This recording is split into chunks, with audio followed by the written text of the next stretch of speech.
Donald Trump adalah presiden Amerika yang paling pro kepada Zionis Israel. Mesir nggak mungkin membuka rapat tanpa izin Israel.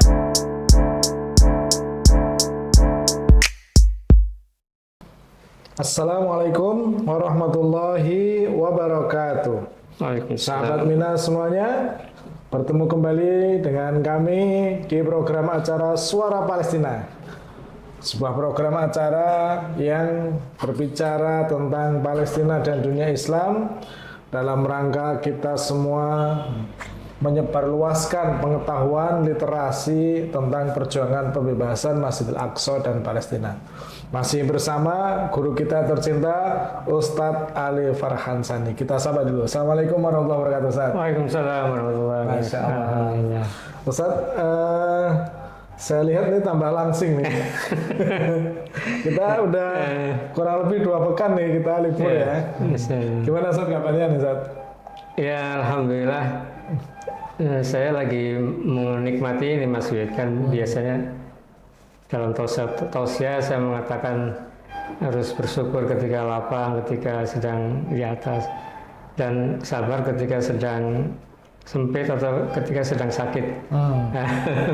Kemarin 2 pekan kurang lebih ya sedang diuji inilah fisik, sehingga ya mungkin agak turun berapa kilo nih. Alhamdulillah udah. Sekarang udah sehat udah. Jogging terus itu. Masya Allah. Jadi pelajaran berharga dari sakit apa? Nah jadi apa ya, kalau orang sehat kan pengennya macam-macam ya, pengen A, pengen B, pengen C segala macam. Kalau orang sakit pengennya cuma satu, sehat. Masya Allah, Masya Allah. Kemudian yang kedua, dari 2 pekan ini kan kayak apa ya, dulu corona ya, makan nggak ada rasa segala macam. Akhirnya saya buka-buka YouTube atau buka-buka channel-channel buku-buku tentang pola kesehatan, pola olahraga, manajemen ya keseharian. Nah, alhamdulillah ada hikmah di balik itu. Sebelumnya nggak baca, biasanya baca Palestina ya, baca dunia. Sekarang baca ya tentang olahraga, tentang segala macam berkaitan dengan kesehatan. Alhamdulillah, kemudahan kita semua ya, pemirsa juga ada sehat semuanya.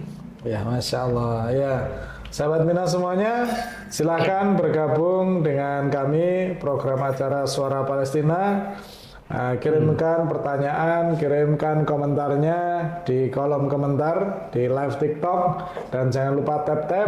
Mudah-mudahan acara ini semakin berkembang, semakin dikenal, dan memberikan wawasan, memberikan ilmu bagi kita semua. Saya sapa dulu teman-teman sahabat Mina yang sudah bergabung. Ada Pak Katno, ada Boba, ada Afan, ada Abdullah. Terima kasih. Silahkan kirimkan komentarnya, kirimkan pertanyaannya.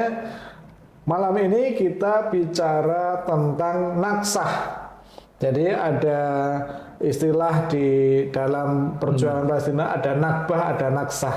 Nanti kita akan bicara. Kalau bulan Mei kemarin peringatan nakbah, kalau bulan Juni ini ada peringatan naksah. Apa itu naksah? Apa bedanya? Nah, nanti kita akan bahas. Teman-teman semuanya, sahabat Mina semuanya, silakan bergabung. Saya sapa dulu yang sudah bergabung ini. Ada Solar Chief, ada Jurnal, ada siapa lagi? Ya, silakan ya bergabung lagi. Kita masih ada di Suara Palestina, dan kita akan bahas tentang naksah. Mungkin pembukaan dulu nih Ustaz ya. Apa itu naksah dan apa bedanya dengan nakbah gitu? Iya. Hampir sama kata-katanya ya, beda huruf K sama B, nakbah, naksah.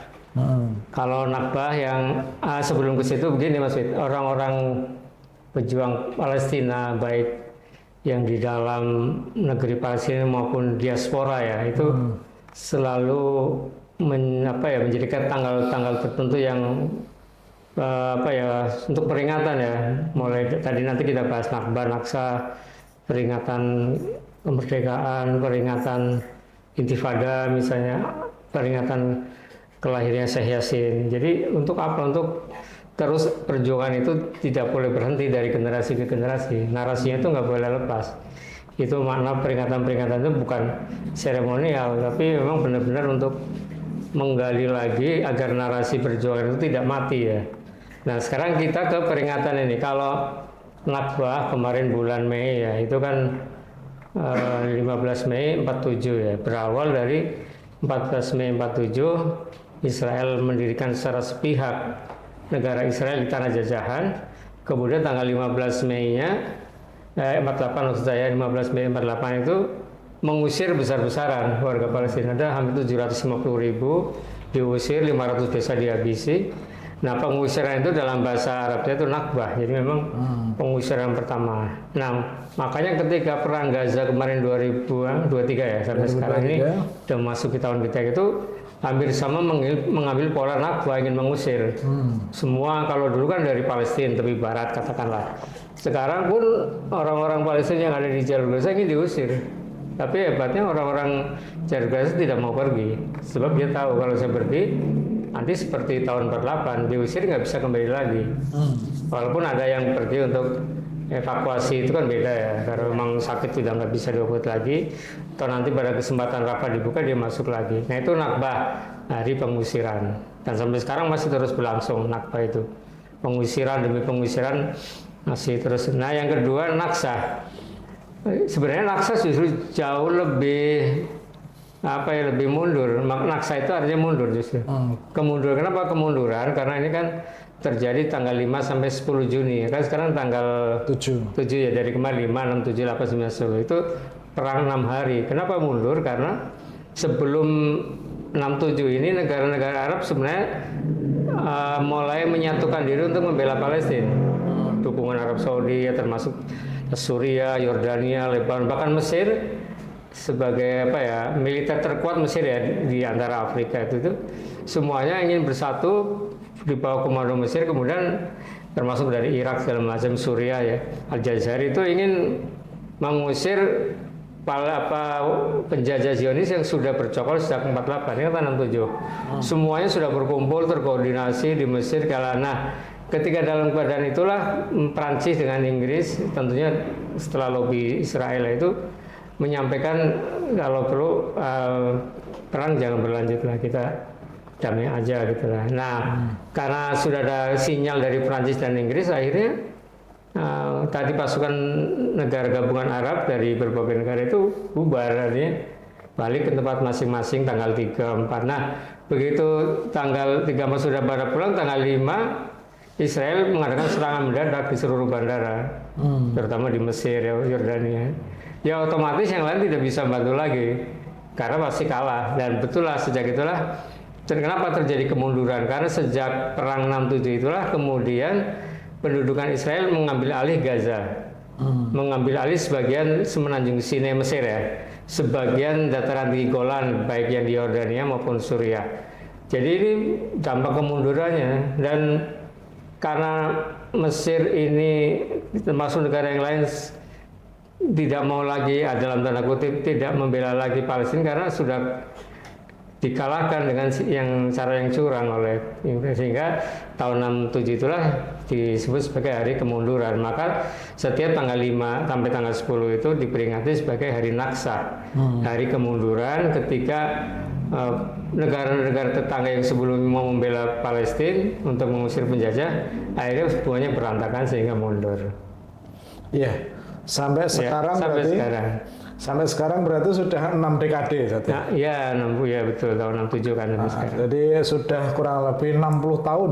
Dan tidak pernah sampai sekarang pun negara-negara bersatu lagi untuk melawan Israel. Apa sebenarnya penyebab mendasar dari kekalahan itu? Sebenarnya kalau dari sisi kekuatan militer, kan mereka punya. Tapi kok bisa apa sebab mendasar dari kekalahan ini? Nah ini kalau kita tarik ke belakang, tidak lepas dari Perang Dunia Pertama 1914-1917, kemudian Perang Dunia Kedua. Ketika Perang Dunia Pertama kan dulu belum ada negara-negara ya, wilayah Arab, Palestina, termasuk Suriah, itu semuanya sentral di bawah komando Turki Utsmani kan. Nah, orang Zionis tadi dengan kelicikannya, waktu itu sekjennya Dr. Weizmann itu berkunjung ke Arab. Bahkan ada foto-fotonya dia pakai jubah Arab ya. Dia mendekati orang-orang Arab, mau nggak kamu saya akan jadi raja, nanti dijadikan negara yang nanti akan kemudian jadi negara Arab, negara Yordan, negara pokoknya dibikin ya mau lah mereka. Syaratnya satu, berontak ke pemerintahan Turki. Kita kan nggak punya senjata, nanti kami bantu sama Inggris. Ya, singkat cerita terjadilah pemberontakan di mana-mana.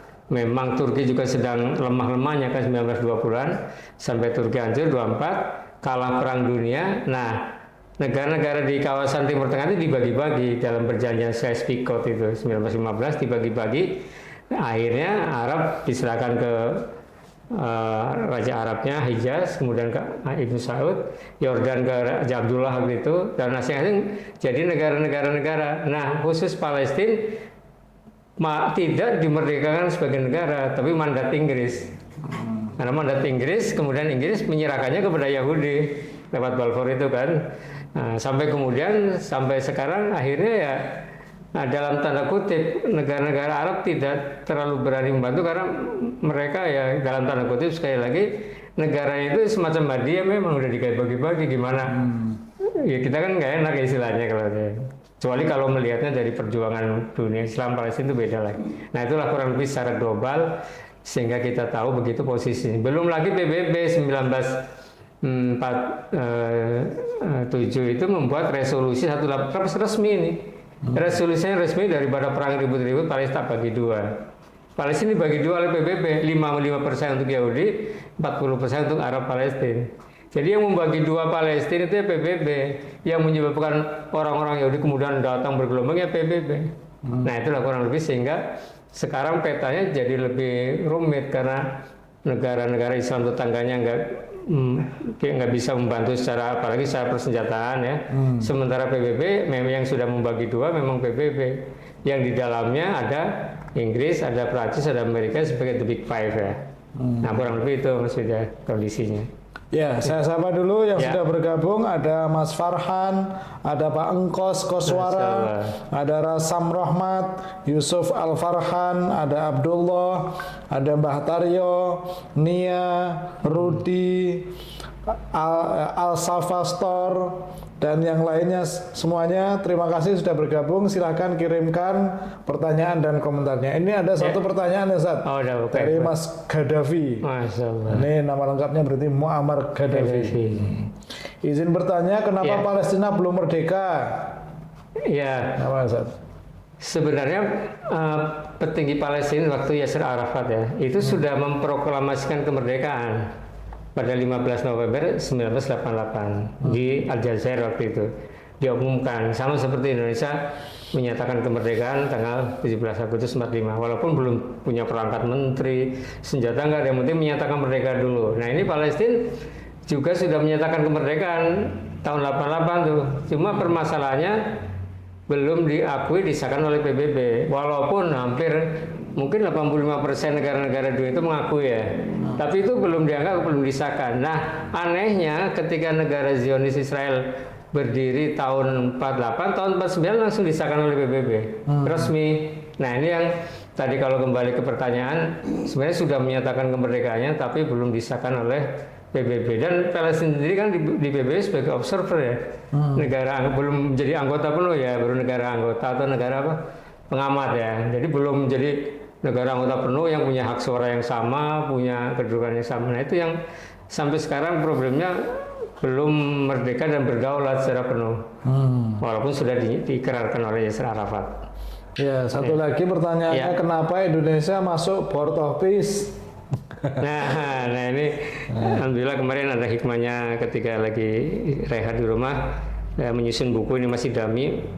Kemarin ada yang sudah pesen, nanti mohon dikirim alamatnya ke WA untuk saya kirim ya. Ini judulnya Fakta di Balik Board of Peace Trump Mengelola Konflik Melanggengkan Penjajahan. Jadi memang begini kan, ini Trump itu mengambil curangnya dari resolusi PBB. Jadi PBB sudah membuat resolusi nanti Gaza akan dikelola oleh badan internasional. Badannya mana PBB? Akhirnya Trump bikin sendiri, ini badannya ini. Board of Peace namanya.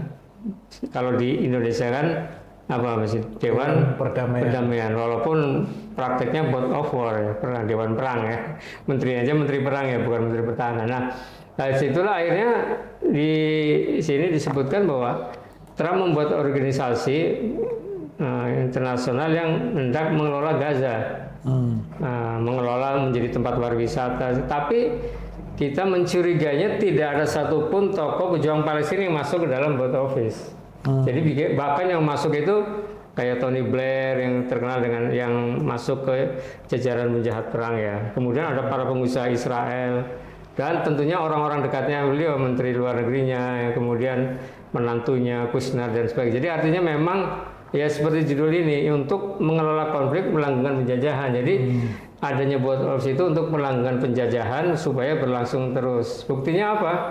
Sejak adanya BOP, serangan terus menerus, genosida masih terus berlanjut kan, bahkan menyerang segala macam negara lain. Jadi artinya memang BOP itu untuk kepentingan penjajahan, bukan untuk kepentingan kemerdekaan Palestina. Karena dari 20 pasal lebih itu tidak ada satupun kata untuk kemerdekaan Palestina atau paling tidak untuk meninggalkan pendudukan agar meninggalkan Gaza, itu nggak ada satupun. Adanya Gaza mau saya kelola. Nanti yang kelola siapa? Yang orang Yahudi lagi, Zionis itu. Itu kurang lebih BOP-nya. Ya, harus waspada kita. Jadi board office ini sebuah badan yang digunakan untuk mengelola Gaza, tetapi badan ini yang membentuk adalah Donald Trump, yang kita semua tahu dia sangat pro kepada Zionis, sangat pro kepada Israel. Bahkan kalau boleh dikatakan begini, Donald Trump adalah presiden Amerika yang paling pro kepada Zionis Israel setelah siapa tuh yang sebelumnya yang memproklamasikan, yang mengakui proklamasi, saya lupa. Lupa saya. Obama? Bukan, yang tahun 48 yang langsung mengakui. Kenapa? Karena Donald Trump itu yang membuka konsulat, langsung membuka duta besarnya di Yerusalem, mengakui Yerusalem sebagai ibu kotanya Zionis Israel. Dan sekarang ini juga kita bisa lihat bagaimana dukungannya kepada Zionis Israel. Maka sebenarnya board office ini kalau dikatakan lembaga yang akan berbuat adil, pasti ya tidak. Kenapa? Karena sudah barang tentu hampir semua personel-personel board office itu adalah orang-orang pro Israel, bukan orang-orang yang cinta pada perdamaian, cinta pada keadilan. Jadi untuk bisa berharap board office bisa adil, saya kira juga jauh panggang daripada api. Seperti itu. Saya sapa lagi. Terima kasih rekan-rekan semuanya yang sudah bergabung. Ada Mbak Fanti, Dino Vita, ada Mas Hidayat Nur Hamid, ada siapa lagi nih? Ya, silakan bergabung. Mas Kadafi, ada Muhammad Syakir, ada Mas Andi. Silakan bergabung, kirimkan pertanyaan dan komentarnya. Kita kembali lagi ke Naksah tadi saja. Jadi sebenarnya kalau beberapa pengamat mengatakan ini bukan sekedar kekalahan militer, tetapi ini adalah kekalahan strategi, kekalahan cara berpikir, dan kekalahan dalam menghadapi atau menyiapkan sebuah masa depan gitu kan. Bagaimana? Iya betul. Jadi memang Zionis Yahudi ini secara terang-terangan membuat atau by design ya Greater Israel ya, Israel Raya, bahwa negara Israel yang dikehendaki Zionis itu minal Furat ilan Nil. Seluruh yang dilalui Efrat dan Nil itu meliputi Palestina, Libanon, Yordania, Suriah, Mesir, bahkan sampai ke daratan Arab Saudi. Itu memang rancangannya itu.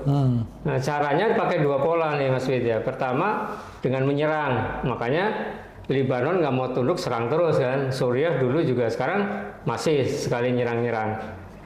Nah, kalau pertama dengan normalisasi dulu. Kalau normalisasi nggak bisa, baru serang. Contohnya Yordania dan Mesir yang tadi kembali ke Naksah 67. Itu kan sebagian daratannya diambil oleh Zionis. Terus Mesir kan menuntut Yordania. Ya udah, kata Mesir, kata Israel, ya kalau gitu saya kembalikan. Tapi nggak semuanya juga kembalikan. Tapi dengan satu syarat, you tanda tangan sama aku. Apa normalisasi? Makanya Mesir itu dengan perjanjian Camp David menjalin normalisasi gandeng tangan salaman abadan dengan Israel tahun 1979. Makanya Mesir nggak mungkin menyerang Israel sekarang pakai senjata. Udah ada perdamaian, perjanjian. Mesir nggak mungkin membuka rapat tanpa izin Israel karena isi perjanjiannya begitu. Padahal ini kekuatan bersenjata paling besar kan Mesir ya, terkuat lah di Timur Tengah katakanlah begitu. Nah yang kedua Yordan juga. Kata Israel, ya udah nih sebagian dataran tinggi Golan yang melintasi Yordan saya kembalikan. Itu pun nggak semuanya, syaratnya. Nah, you ngadain normalisasi diplomatik. Akhirnya Yordania menjalin normalisasi diplomatik tahun 94. Dan dua negara tetangga Palestina yang sampai sekarang tidak mau dan mudah-mudahan terus adalah tidak mau menjalin normalisasi yaitu Suriah dan Lebanon. Nah ini kan artinya memang by design Zionis sudah merancang. Sementara tadi umat Islam tidak punya rancangan. Ya kalau gitu nyerang, ya nyerang gimana sekarang nyerang? Mana ada sekarang negara-negara di kawasan itu yang menyerang dengan senjata kecuali Iran. Nanti kita bisa bahas di belakang karena kalau umumnya ada istilah begini Mas Fit. Kalau negara-negara Timur Tengah itu memang pro Palestina pasti ya, tapi juga pro Israel. Kecuali Iran itu pro Palestina, anti Israel, bahkan anti Amerika kan. Nah ya, ada beberapa negara memang seperti Oman, Pakistan, Yaman masih oke lah. Nah itu diantaranya kendala sampai sekarang. Jadi artinya Naksa itu kemunduran masih terus berlangsung selama umat Islam belum bersatu, selama umat Islam masih menjalin normalisasi dengan penjajah, ya selama itu mundur. Jadi sebenarnya kekalahan bukan hanya kekalahan dalam kehilangan wilayah saja, tetapi juga kekalahan dalam kepercayaan masyarakat, percaya diri masyarakat untuk bisa mengalahkan Zionis Israel. Buktinya semakin hari setelah peristiwa Naksa itu semakin hari semakin kepercayaan masyarakat menjadi luntur. Iya karena pragmatis ya, seperti negara-negara daripada perang kita rugi, mending kita normalisasi. Karena normalisasi nanti persenjataannya akan semakin kuat, intelijen semuanya karena akan dibantu oleh Amerika kan. Amerika tentu tidak akan bantu percuma begitu aja kan. Bantu syaratnya misalnya tidak boleh bergabung dengan Iran. Yang kedua tidak boleh membantu dengan senjata ke Palestina. Kalau bantuan-bantuan makanan segala macam no problem misalnya gitu. Apa sebenarnya yang Ustadz dari analisis Ustadz ya kekalahan terbesar dari Naksa ini sehingga sampai sekarang umat Islam belum juga berani untuk bisa secara terang-terangan melawan Zionis Israel kecuali Iran ya. Kalau belajar dari pengalaman sejarah terdahulu ketika Umar bin Khattab membebaskan Al-Aqsa, itu kan lanjutannya dari arahan Rasulullah dilanjutkan Abu Bakar, Umar itu karena terpimpin ya. Ada pemimpinnya Umar yang memimpin para sahabat dari berbagai negeri. Waktu itu ada Khalid bin Walid yang sudah ada di Irak, Amr bin As yang ada di Gaza, itu disatukan kekuatannya oleh Umar bin Khattab. Demikian juga ketika Al-Aqsa kemudian dijajah oleh tentara salib ya, hampir 80 tahun sebelumnya, itu muncullah Salahuddin Al-Ayyubi, kelanjutan dari Nuruddin Jangki dan Imaduddin Jangki dan Nuruddin Jangki. Nah, langkah yang diambil oleh Salahuddin itu mempersatukan Mesir, Suriah dan negara-negara kalau sekarang negara-negara sekitarnya. Dan karena ada tokohnya tadi maksudnya, tokoh yang nah sekarang kendalanya siapa yang ditokohkan? Misalnya Arab kita tokohkan Raja Arabnya malah nyimpen investasinya di Amerika kan.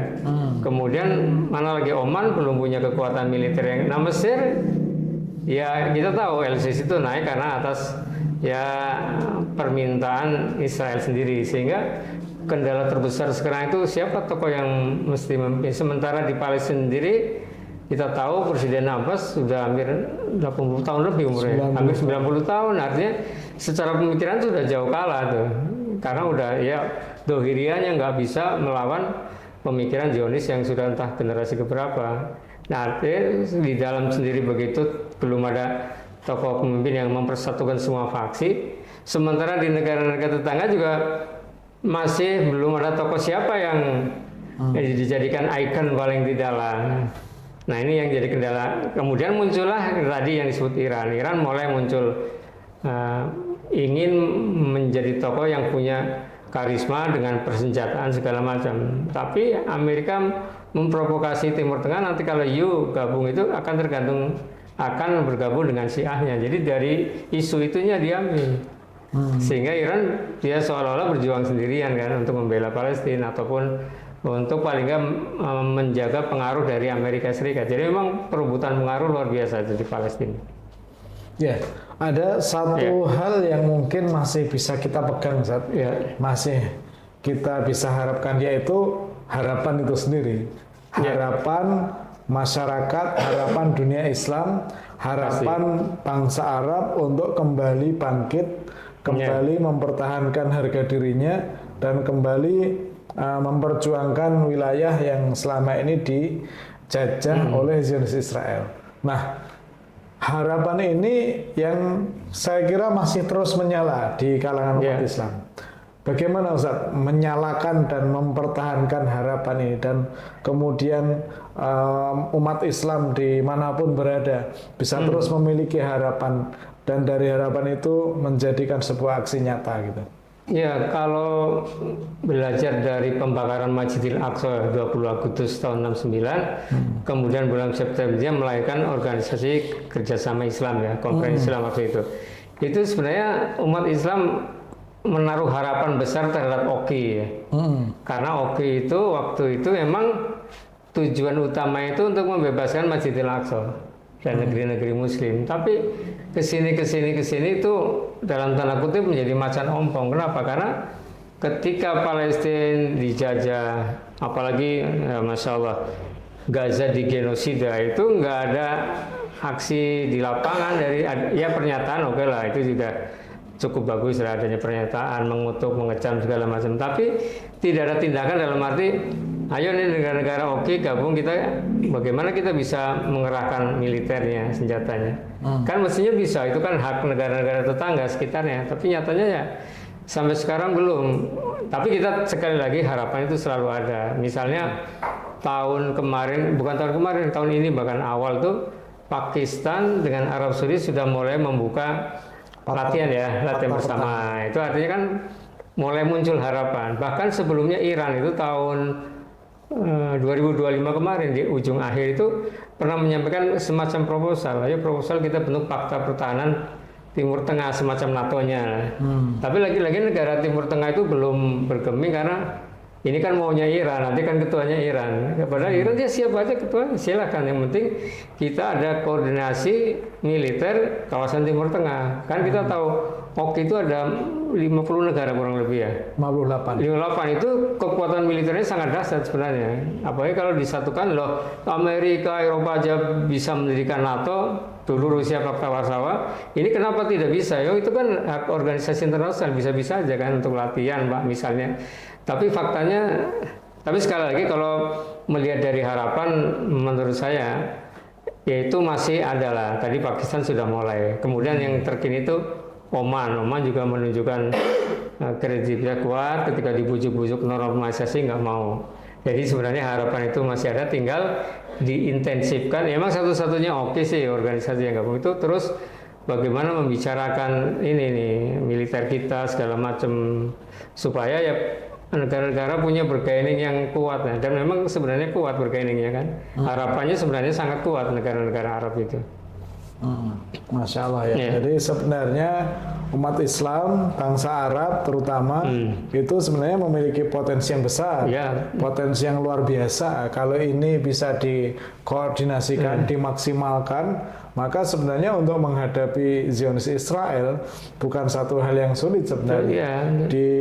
Kalau kita perbandingkan ya sumber daya alam, sumber daya manusia, terus kemudian militer dan seterusnya, sebenarnya mereka itu kecil. Mereka kecil dan bangsa Arab itu satu yang luar biasa. Gitu.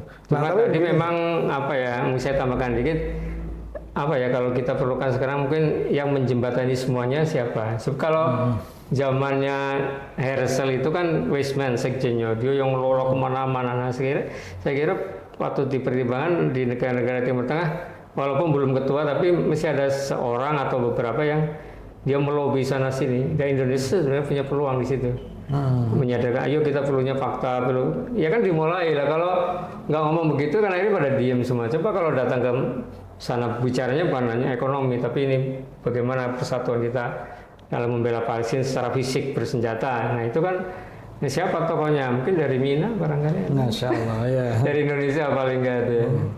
Tapi begini Ustaz, kalau kita belajar mengambil hikmah dari peristiwa Indonesia dulu pernah punya satu peristiwa kelam yaitu G30 SPKI, yaitu ketika Presiden Soekarno kemudian diculik dan PKI waktu itu menguasai hampir seluruh lini pemerintahan. Gitu kan.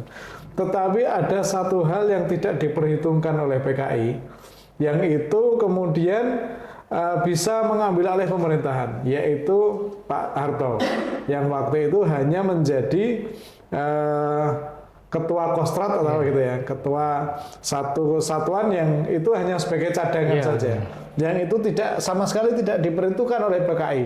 Tetapi ternyata dalam waktu hitungan kurang dari 1 hari, hanya beberapa jam saja bisa mengambil alih pemerintahan dan bisa kembali NKRI ini bisa kembali bersatu begitu. Nah, kalau saya praktekkan ya, saya analogikan ini di dalam konteks perang krisis di Timur Tengah ya. Sebenarnya Israel ini kan memperhitungkan Turki, memperhitungkan Mesir, Saudi gitu. Tapi ada satu yang mungkin belum diperhitungkan, yaitu Indonesia. Masya Allah. Nah, ini menarik Mas Ed. Betul Mas Ed. Waktu saya mengikuti daurah Profesor Al-Owaisi ya. Jadi kalau orang itu kan ingin melakukan aksi kan dia mesti punya persepsi pemahaman dulu. Sama seperti saya ini, alhamdulillah hampir tiap pagi jogging walaupun ya jalan kaki. Kenapa? Karena saya paham ini bisa membantu kesehatan saya. Karena membantu kesehatan sekarang jogging bukan lagi beban tapi riang. Nah sekarang yang jadi problem Indonesia itu punya peluang sebagai leader dalam pembebasan Al-Aqsa dalam bidang jihad ma'rifi, pengetahuan. Karena tadi aksi itu belakangan, askar itu tentara belakangan, tapi diawali dari jihad ma'rifi. Nah, kenapa Indonesia menjadi pusat sebenarnya, pusat pembebasan Al-Aqsa dari segi jihad ma'rifi? Karena pertama, ya jelas jumlah umat muslimnya ya. Yang kedua, saya kira organisasi apapun dimanapun di Indonesia itu pasti pro Palestina. Jadi kalau lihat demo-demo itu kan ya sedikit banyaknya pasti ikut lah. Terus yang ketiga dukungan apa itu dana itu ya. Itu kalau sekali sentuh pasti keluar. Kemudian dari pemerintahnya jelas itu kan undang-undang dasarnya sangat kuat anti penjajahan. Nah ini dari sudut ini aja sebenarnya punya peluang besar. Ada yang bertanya, ya yang terbesar mestinya tetangganya tadi Turki. Tidak bisa karena mereka sedang konflik. Indonesia justru tidak konflik kalau dalam keadaan tenang. Dalam keadaan tenang itulah mudah menyusun program. Dan dulu ada harapan sebenarnya Malaysia. Saya beberapa kali ke Malaysia, kendala di sana kendala sistem kerajaan. Sehingga walaupun NGO-nya banyak, tapi tetap tidak bisa lepas dari kendali kerajaan. Kalau Indonesia kan bebas, mau berapa urusan selama tidak untuk makar itu dia oke-oke aja pemerintah. Nah ini peluang ini kalau terus dijaga, satu lagi mesti ada tokoh yang mempersatukan semuanya. Ya memang semuanya tidak bisa dalam satu barisan atau satu organisasi memang nggak bisa, tapi paling nggak satu front, ada koordinator semuanya. Nah ini yang terus menjadi PR kita, sehingga kalau Ma'rifi ini sudah bagus, daurah-daurahnya sudah kuat, nanti akan masuk yang kedua yaitu jihad siasi. Siasi artinya mengelola dan menggabungkan dengan NGO lain di negara-negara lain loh. Karena kan sudah tumbuh di Eropa nih. Ya mana kalau dijadikan, baru kalau ini udah semuanya merata sedunia, baru ada askari. Otomatis dengan sendirinya tentara itu bisa dikeluarkan dari situ. Nah, contohnya global smooth fortila kan dari berbagai negara. Itu kalau masuk bagian askari itu secara fisik ke sana bisa. Jadi yang tadi antum sebutkan, Indonesia punya peluang sangat besar. Dalam bahkan kan dulu ada bahkan orang-orang Palestina, saya dapat informasi dari beberapa tokoh, harapan terbesarnya pemimpin pembebasan Al-Aqsa itu dari Indonesia. Ya, mudah-mudahan anak cucu kita nanti akan membebaskan Al-Aqsa dan Palestina tentunya. Saat kembali ke Naksah tadi ya. Naksah bukan sekedar peringatan kekalahan. Naksah bukan sekedar peringatan tentang hari-hari kelam, tetapi bagaimana justru dari kekalahan kemunduran itu berubah menjadi sebuah semangat yang akan memompa anak-anak muda untuk bisa terus berjuang. Bagaimana Ustaz? Ya, kalau saya gambarkan begini, saya kan nggak bisa ngeloncatin sungai yang lebarnya 2 meter. Tapi kalau saya dikejar anjing, kira-kira bisa loncat nggak? Bisa. Tahu-tahu bisa ya, karena dalam keadaan terdesak dalam bisa. Nah sekarang ini ilustrasi aja bahwa Palestina dalam keadaan terdesak pasti akan muncul para pejuang. Itu bukan hanya Palestina, dimanapun, termasuk Indonesia ketika dijajah kan begitu muncul para pejuang karena sedang terdesak. Terlepas dari persenjataan, itu nomor 2 ya, semangat dulu itu yang paling penting. Nah kecenderungannya begini, kalau saya lihat di Palestina itu, ini misalnya orang tuanya gugur, anaknya itu semangatnya lebih tinggi dari orang tuanya. Kalau dari sisi kemanusiaan, kalau dalam persilatan itu kan ingin balas dendam ya, mereka ingin mempertahankan kawasannya, apalagi di sini ada Masjidil Aqsa kan, tempat sucinya. Jadi generasi Palestina itu makin lama makin tinggi semangatnya, makin membara tekadnya. Sementara generasi Zion Israel itu makin lemah. Coba sekarang generasi mudanya, mana ada, bahkan saya lebih baik didenda daripada latihan militer ya. Bahkan dalam 3 tahun itu terakhir ini banyak anak-anak muda Israel yang pulang ke negara masing kan punya 2 paspor, yang paspor Amerika Israel ke Amerika, bahkan anaknya Netanyahu juga ke Amerika. Jadi artinya generasi Israel itu makin lama makin turun, sementara generasi pejuang Palestina makin lama makin naik. Sehingga nanti pada satu tingkat tertentu generasi Palestina tinggal pencet tombol aja istilahnya lah. Nah orang-orang generasi Israel nggak punya daya apa-apa, mereka lari terbirit-birit. Nah yang paling penting itu menjaga ini bagaimana supaya terus membara. Mereka perlu makan, perlu senjata, perlu peralatan. Ini dari mana kalau bukan dari, nah sekali lagi kita yang ikut mensuplai. dari Indonesia, Muslim terbesar 200 juta itu, kalau 200 juta, satu orang 1 juta, 240 juta. Udah, katakanlah ya kita buletin aja 200 juta. Kalau masing-masing nyumbang 1 juta berarti 200 juta, 1 juta udah 200 miliar. Ya, jadi artinya peluang dukungan logistik dari Indonesia itu paling kuat sebenarnya, memang betul itu. Jadi perjuangan itu nanti akan pada titik akhirnya adalah kemerdekaan Palestina ya. Ya, jadi Naksah ini bukan sekedar peringatan, tetapi harus kita kelola sehingga berubah menjadi sebuah semangat yang akan memompa kekuatan kita, segala potensi umat Islam untuk bisa terus bergerak membebaskan Masjidil Aqsa. Saya tadi spill tentang generasi muda saja. Saya jadi ingat ada satu sekolah di Swiss yang saat ini ya, sekolah SD, itu satu kelas itu kalau tidak salah jumlahnya 25. Itu semuanya 25 anak itu semuanya anaknya orang Islam. Semuanya beragama Islam, itu di Swiss. Dan jadi sekarang fenomena yang di Eropa saat ini, ketika orang-orang Eropa tidak mau menikah, tidak mau punya anak, sementara di Eropa itu terjadi banjir imigran dari Timur Tengah, ternyata membawa berkah apa?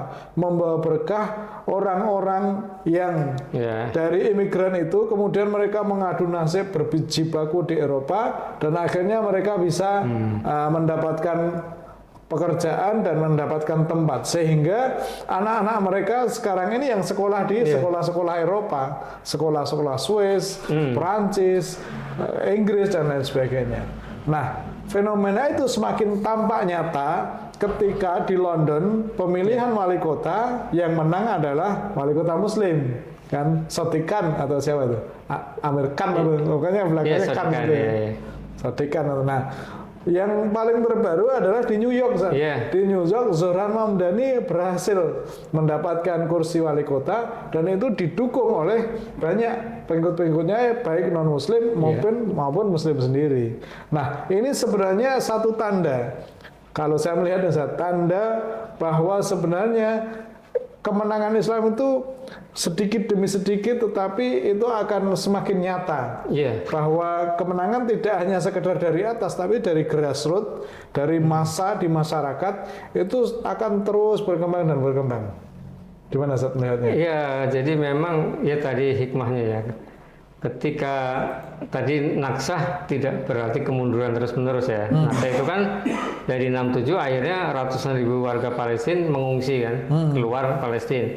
Ada yang ke tetangga Suriah, ada yang ke Mesir, ada yang ke Libanon tentu, ada yang bahkan banyak yang ke Eropa ya, mengadu nasib karena kalau nggak kerja keras kita sungguh-sungguh kan nggak makan katakanlah istilahnya. Jadi bertahan hidup untuk meraih prestasi, maka banyak ada beberapa anggota parlemen termasuk di Amerika, di London yang keturunannya keturunan Palestina. Mungkin dari orang-orang tuanya dulu, kemudian kamu harus ini segala macam, sehingga demikian. Nah, termasuk NGO atau LSM yang ada di yang tadi disebut di London, di Belanda, bahkan di Berlin yang terakhir itu, ya di negara-negara Eropa itu. Kenapa mereka tumbuh berkembang pro-Palestina? Antara lain karena warga Palestina di pengungsian yang sesuai dengan hukum internasional kemudian menjadi warga negara setempat, itu yang ikut mengkoordinir karena dia tentu masih pengen negaranya merdeka. Nah, itulah yang kemudian menyebar dari sisi kemanusiaan melihatnya, sehingga manusia-manusia, mahasiswa yang masih peduli kepada isu kemanusiaan bergabung. Nah, ini artinya harapan itu di negara-negara Eropa justru berkembang pesat ya. Sementara kebalikannya, Masya Allah, di negara-negara Timur Tengah malah normalisasi. Ini kebalikannya. Jadi artinya ya keunggulan itu kan beralih terus-menerus. Nah, jangan lupakan termasuk Indonesia. Jadi saya melihat agak prihatin kemarin ketika Naksah di Berlin itu rame-rame orang pada demo, ya di London. Sementara di Indonesia enggak terlalu rame. Kenapa? Karena narasinya kurang digaungkan oleh kita. Nah, Mina kan selalu menggaungkan lewat tulisan-tulisan untuk ayolah kalau Mina menggerakkan, ayo kita semua bergerak. Keringatan apapun dari bulan Januari sampai Desember itu harus dimaksimalkan supaya narasi generasi muda itu tidak lupa terhadap Palestina. Masya Allah, ya. Inilah sebenarnya yang menjadi tugas mulia kita semua. Bagaimana membangkitkan semangat, merubah mindset bahwa kekalahan itu bukan untuk selamanya, tetapi kekalahan itu menjadi pelajaran supaya kita semua bangkit gitu ya.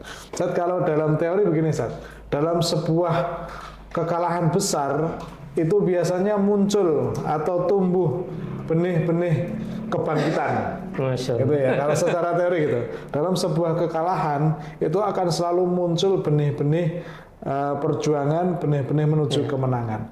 Tetapi mungkin Ustaz bisa mengelaborasi apa sebenarnya syarat utama agar kekalahan itu bisa berubah menjadi sebuah benih-benih perjuangan, benih-benih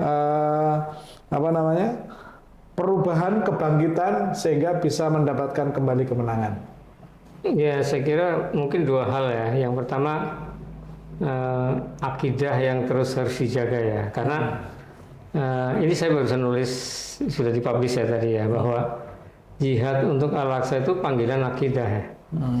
Kalau itu terus disampaikan oleh para ulama, oleh dai, oleh para habaib segala macam, itu kekuatan jihad Al-Aqsa itu akan terus terpelihara. Jihad itu banyak lah di bidang tarbiyah, itu bukan tidak menafikan itu ya, tapi ini memprioritaskan sehingga generasi itu dari tahun ke tahun itu narasi tentang akidah tentang Al-Aqsa itu tetap terjaga. Kenapa? Itu bagian dari kita kok, bagian dari agama kita, bukan semata-mata politik dan kemanusiaan. Justru akidah itu yang penting. Nah, ini kekuatan ini yang harus dijaga. Makanya di dalam surat Al-Anfal 60 kan wa'idu min quwwatin. Jadi wasatatu min quwwatin, persiapkan segala kekuatan. Segala kekuatan ada yang software, ada hardware. Kalau software itu tadi pola pikir, mindset, ya, kemudian strategi. Nah, hardware itu kekuatan fisik. Ayat Al-Anfal itu mengarahkan agar umat Islam itu harus bisa buat senjata, buat rudal balistik, buat ini. Kenapa? Kalau dengan demikian dia akan menjaga wilayah Islam. Sementara kalau orang Barat bikin rudal kan untuk penjajah. Nah, maka dari itu kan seolah-olah tabu, kita buat senjata buat apa? Justru Al-Quran itu mengarahkan umat Islam, negara-negara Islam itu harus punya senjata. Untuk apa? Untuk melindungi wilayah-wilayah Islam. Dan jangan lupa kalau kecil-kecilan aja misalnya nih, Mas Fit, kita berada di Suflah punya wilayah yang semuanya sudah Muslim, semuanya akidah sama, kan enak kita. Berjamaahnya rapi. Coba kalau wilayahnya itu direbut, separuhnya diisi oleh orang-orang kafir. Kan jadi itu baru satu wilayah kecil loh, ini wilayah Palestina yang besar. Jadi yang pertama kekuatan akidah, yang kedua narasi yang masif. Narasi itu ya lewat ceramah, lewat tulisan kayak Mina kan. Kalau Mina insya Allah tidak ada hari-hari tanpa Palestina lah. Baru nanti ada berita lainnya tuh untuk variasi, namanya media kan begitu. Jadi artinya narasi ini boleh dikatakan mungkin kalau masih dengerin khutbah katakan atau kajian-kajian di masjid-masjid manapun ya kawasan Cilengsi dan sekitarnya itu hampir tidak mungkin tidak ada atau minim tema Palestina kan. Kalau tema akidah Riyadhus Shalihin ya bukan berarti itu tidak, itu penting, it's okay, tapi cobalah dalam sebulan itu ada satu pekan khusus tentang Palestina misalnya, tentang Al-Quds, Al-Aqsa. Nah, kalau ini tidak digaungkan akhirnya narasinya warga itu itu dianggap biasa, tapi kalau digaungkan, ini bagian dari jihad kita, ini akidah kita, Masjidil Aqsa tempat kiblat kita pertama, itu para nabi ada di situ wafat, kok dinodai kita diem aja. Nah, itu baru segitu aja orang akan bangkit akidah emosinya, sehingga kalau sudah bangkit, apa yang bisa kita lakukan? Misalnya kirim donasi, apalagi menyiapkan orang, apalagi terus menerus. Nah, ini yang menurut hemat saya yang perlu terus ya minat tentunya pastilah, dan kita semuanya bagaimana menggaungkan narasi ini supaya orang berpikir ada di mindsetnya itu pembebasan anak. Orang Yahudi aja begitu kan, ini milik kita, di situ ada kuil Solomon, akidahnya begitu kalau mau disebut akidah mereka. Nah, kenapa kita enggak? Kalau kita enggak ya generasi berikutnya kita akan kalah karena narasinya lupa dia. Lupa lama-lama Al-Aqsa apa ya? Nanti jangan-jangan masjid di mana Al-Aqsa? Itu masjidnya siapa? Karena narasinya tidak ditanamkan sejak ya katakanlah kalau alhamdulillah kita dijamakan di kampus. Sekarang MTS EMA sudah masuk kurikulum nih. MI sekarang sudah mulai masuk juga, artinya memang narasi itu sangat, sehingga ada istilah begini ya, liberate your mind before liberate your land. Bebaskan pikiranmu, artinya bersihkan akidah segala macam sebelum membebaskan tanah Palestina. Kurang lebih begitu. Ya, saya sapa dulu yang sudah bergabung. Ada Mbak Hanifah Fitriana, ada Joko Susilo, ada Mbak Andini. Masya Allah. Toko sebelah, sebelah itu sebelah kiri atau sebelah kanan ya? Masya Allah. Ya, terima kasih sudah bergabung. Kita masih ada di program acara Suara Palestina, sebuah program yang membahas tentang dunia Islam dan Palestina, serta kita berusaha membangkitkan semangat untuk perjuangan pembebasan Masjidil Aqsa. Saat kembali ke Naksah tadi, Saat ya. Ketika kita semua memperingati Naksah ini dan tidak hanya sekedar seremonial terhadap kenangan-kenangan kekalahan, tetapi bisa menjadi benih-benih kebangkitan. Nah, sekarang ketika Ustadz sekarang ini ya bicara tentang Naksah, apa yang ingin Ustadz sampaikan kepada orang-orang Arab, kepada para pemimpin-pemimpinnya terkait dengan Naksah ini, Ustadz? Ya, itu tekad, bukan hanya tekad saya, tekad kita semua ya. Kita ingin begini ya, kita ingin menyampaikan narasinya, narasi globalnya begini. Israel itu punya rencana, desainnya adalah the Greater Israel. Kalau Palestina diambil, dia akan ngambil Mesir, dia ngambil Yordan, dia ambil Suriah, dia akan ambil Lebanon. Karena itu sudah diambil, dia akan ambil Mekah, dia ambil Madinah, dia ambil Irak, ambil Iran, semua terus menerus. Jadi artinya orang-orang Arab itu jangan merasa nyaman, itu kan urusan. Nanti dia akan kena sendiri. Contoh kecilnya kan yang Mesir katakanlah, dia kan sedang kena perangkap. Kenapa? Sudah normalisasi. Yordan walaupun memang supportnya kuat terhadap Palestina, tapi kan ada normalisasi. Sementara Suriah, Lebanon tidak menormalisasi, serang terus. Jadi kita ingin mengingatkan yang pertama para pemimpin petinggi Arab ya, kalau dibiarkan, nanti Israel akan akan menguasai Timur Tengah keseluruhannya. Nah, bagaimana supaya kekuasaan pengaruh Israel tidak meluas sampai ke negara-negara Timur Tengah? Ya, negara-negara Timur Tengah bersatu dalam satu blok. Orang bisa tadi oke loh modalnya. Nah, itu tinggal memang perlu tokoh yang terus membangkitkan pentingnya fakta pertahanan Timur Tengah, katakanlah ya begitu. Jadi itu untuk pimpinan negara-negara Timur Tengah. Kalau bisa nanti kita keliling deh ke sana. Kita datengin semampu kita.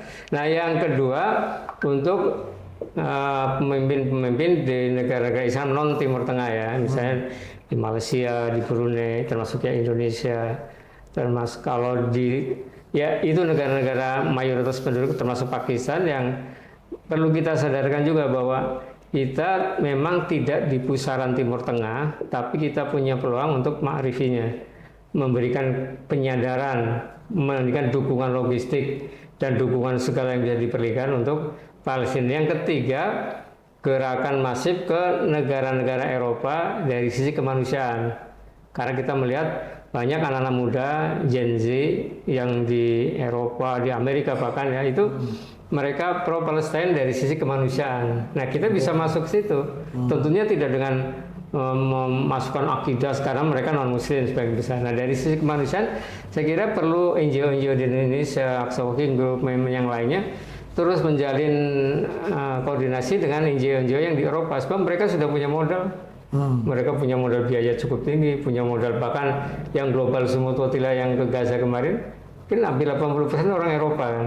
Misalnya baru orang Asia termasuk Indonesia. Jadi 3 hal itulah yang menurut saya perlu terus kita. Nah, cara menggerakkannya alhamdulillah insya Allah lewat, diantaranya lewat kantor Berita Mina. Kita tulis dari artikel maupun dari berita dalam 3 bahasa untuk menyadarkan.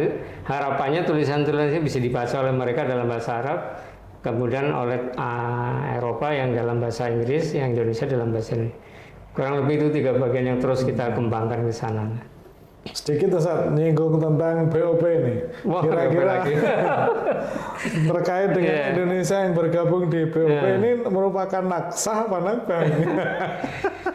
Bagi Indonesia kita naksah di kemunduran. Kenapa?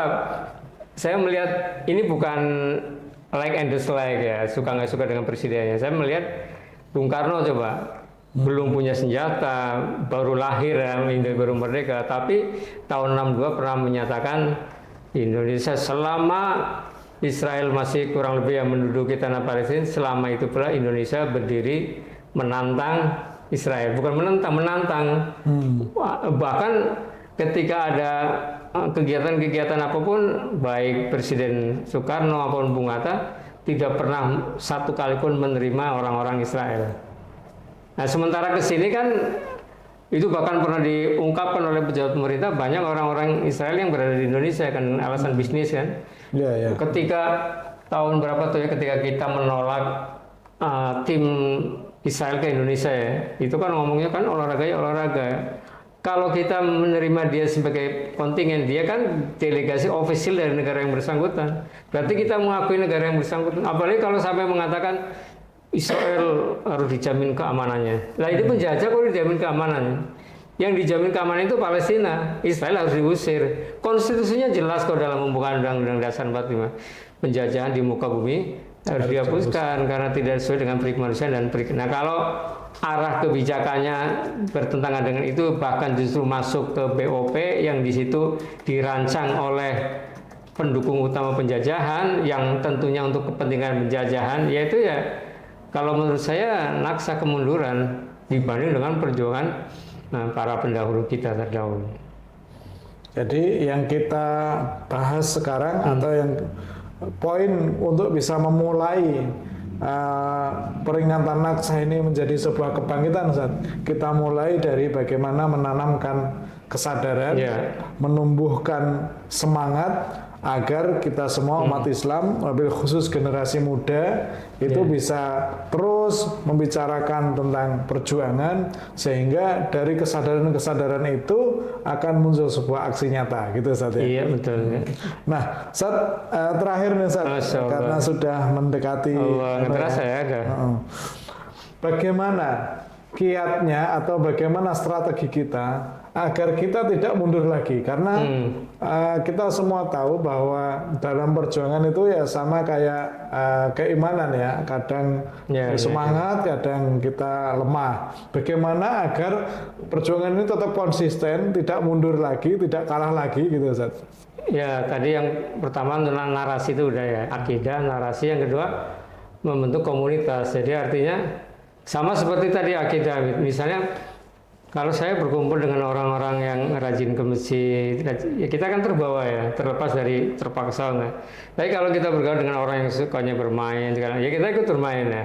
Nah, bagaimana kalau kita berteman, berkumpul, berkomunitas dengan orang-orang yang cinta Al-Aqsa?